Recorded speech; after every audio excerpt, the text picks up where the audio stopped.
আসছি আপনাদের সকল সুযোগ সুবিধা তৈরি করে দেওয়ার জন্য।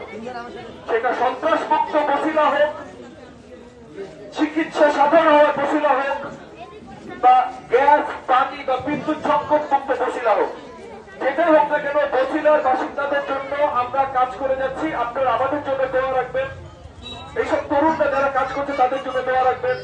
আজকে যে কোম্পানি ওষুধ আমাদের জন্য পাঠিয়েছে, যে কোম্পানিগুলো চশমা পাঠিয়েছে, যে কোম্পানি যে হাসপাতালগুলো ডাক্তার পাঠিয়েছে এবং অন্য সব সার্বিক সহযোগিতা করছে, এবং আপনাদের অপারেশন গুলো যে হাসপাতালগুলো ফ্রি বা কোনটারে করে দেবে, তাদেরকেও অসংখ্য অসংখ্য ধন্যবাদ। আমাদের চেষ্টা আপনাদের সেবা।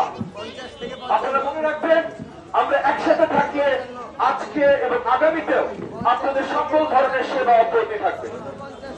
আমি দোয়া রাখি এবং আমি আশা রাখি আমরা আজকে যেমন একসাথে আছি, আগামীতেও এইভাবেই একসাথে থাকবো। বসিলা এখন যেমন আছে